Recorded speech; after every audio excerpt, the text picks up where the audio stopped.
So in this video we are going to talk about the summary of an elementary school classroom in a slum. An elementary school classroom in a slum. तो पहली तो हम शीर्षक का मतलब समझे क्या होता है। स्कूल क्लासरूम यानी कोई स्कूल का क्लासरूम है और कैसा स्कूल है, वो एलिमेंट्री स्कूल है, यानी इसको हम सिंपली कह सकते हैं कि प्राइमरी स्कूल है। प्राइमरी स्कूल का एक क्लासरूम है जो कि स्लम के बीचों बीच है, यानी किसी गंदी बस्ती में है। गंदी बस्ती रेफर्स टू लाइक वो जहाँ पर कचड़े वगैरह होते हैं, उन बीच में जो लोग रहते हैं उनके बस्तियों से इसका मतलब है। तो स्लम में एक स्कूल क्लासरूम है, उसी का ये डिपिक्शन है, डिपिक्ट किया है कवि ने, उसी के सिचुएशन को दिखाया है। Is a poem by English poet Stephen Spender. Stephen Spender के द्वारा लिखी गई एक कविता है। एज इट्स टाइटल रेफर्स और सजेस्ट्स, जैसा कि इसका टाइटल सजेस्ट करता है, it is a description of classroom. यह क्लासरूम का एक विवरण है, डिस्क्रिप्शन है, यानी इसमें क्लासरूम के बारे में बताया गया है। All the students who are present there, जो भी बच्चे वहां पर प्रेजेंट हैं, बिलोंग टू ए स्लम। वे सभी स्लम के ही बच्चे हैं, मतलब कोई ऐसा नहीं कि वो अच्छे खानदान से, अच्छी फैमिली से बिलोंग करते हैं या अच्छे क्लास के लोगों से बिलोंग करते हैं, नहीं, सारे वो स्लम के बच्चे ही हैं। They all look very dull and sad. They काफ़ी डल और सैड लग रहे हैं। डल और सैड से मतलब यहाँ पर डल मतलब पढ़ने में तो कमज़ोर होंगे ही, साथ ही साथ उनका चेहरा जो है फीका पड़ा हुआ है, मतलब एक तरह से वो निराश है पूरी तरह से। सैड, उदास। देयर हेड इज डाउन, उनका सर झुका हुआ है। बिकॉज दे थिंक, क्योंकि उन्हें लगता है that they are born poor, कि उनका जन्म गरीब परिवार में हुआ है, उनका कोई फ्यूचर नहीं है। मतलब इन सब बातों को लेकर काफ़ी ज़्यादा वो परेशान है। They are suffering from different diseases, वो तरह तरह की बीमारियों से ग्रसित हैं। आपने देखा होगा जब पोएम के टेक्स्ट को आप पढ़ेंगे, कहीं पर लिखा गया है paper swimming boy, like rate की तरह आईज उनकी, या फिर स्किनी बच्चे जब जो हैं दुबले पतले सारे।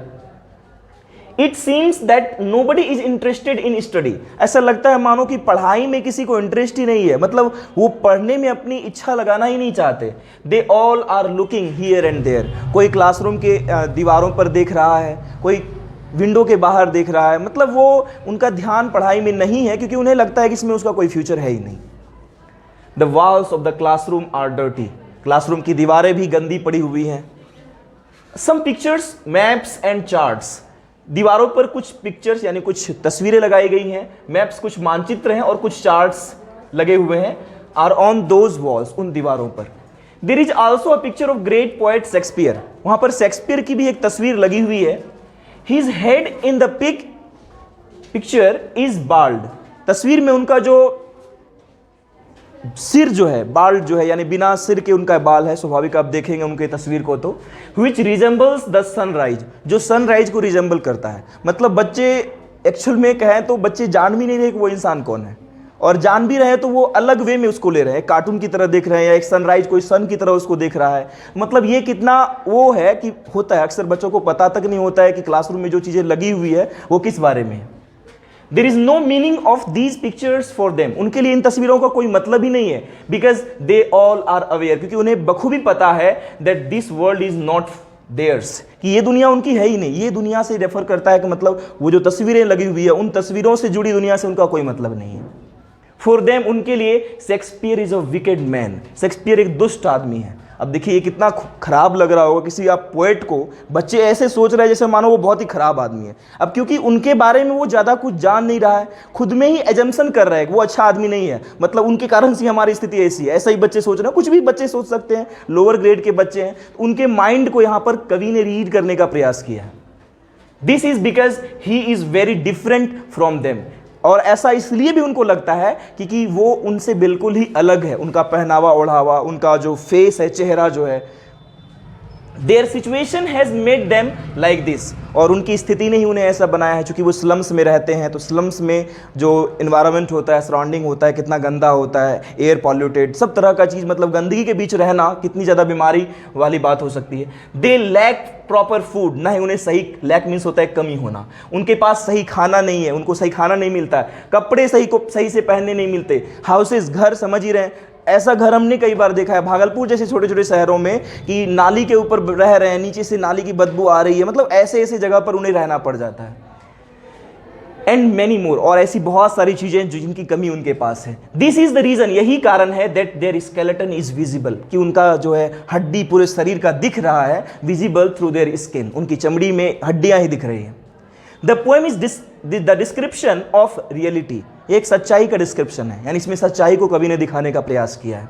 इट एग्जिस्ट्स एवरीवेयर, और ये किसी पार्टिकुलर स्टेट या कंट्री की बात नहीं, ये दुनिया में हर जगह होता है। But they are ignored by everyone, लेकिन हर कोई उन्हें इग्नोर करता है, अनदेखा करता है। Nobody cares about their future, कोई भी उनके भविष्य को लेकर नहीं सोचता। पॉलिटिशियंस यानी राजनेता लोग विजिट देम, उनके पास आते हैं, and they also make promises, वादा भी करते हैं कि हम ये कर देंगे, इसका सही से आपको बसने का जगह दे देंगे। होता है, अब बड़े बड़े शहरों में, दिल्ली पटना जैसे जगहों पर चले जाइए। But it is all like a dream, बस ये उनके लिए एक सपना ही होता है। The poem draws our attention, कविता जो है हमारा ध्यान आकर्षित करती है to the dark side of our society, समाज के डार्क साइड की तरफ। डार्क साइड मतलब जो पक्ष हमसे छूटा रह जाता है। अक्सर हम लोग जो है चमक धमक में जीते हैं, खास करके जो हायर क्लास या मिडिल क्लास के बच्चे होते हैं, उन्हें कहाँ पता होता है कि लोअर क्लास के बच्चों का जीवन कैसा होता है। कभी वो एक बार देख लें तो उन्हें खुद लगेगा कि नहीं, हम उनसे कई गुना बेहतर हैं, और उन्हें वो भी डिजर्व करते हैं वो चीज़। The poet seems very much concerned, ऐसा लगता है मानो कवि बहुत ही ज़्यादा चिंतित हैं, वरीड हैं, कंसर्न्ड हैं about the children who are brought up in slums. Brought up, bring up एक फ्रेज होता है जिसका मतलब होता है पालन पोषण होना, यानी जो बच्चे उन स्लम्स में बड़े होते हैं उनको लेकर काफ़ी ज़्यादा चिंतित नजर आ रहे हैं। We also need to think about them, हमें भी उन बच्चों के बारे में या उन लोगों के बारे में सोचने की ज़रूरत है। If we don't do so, यदि हम ऐसा नहीं करेंगे, इट इज पॉसिबल, यह संभव है, दैट आवर जनरेशन, की हमारी जो पीढ़ी है, would be the next victim, अगला जो टारगेट होगा, अगला जो पीड़ित होगा वो हमारा जनरेशन ही हो, क्या पता।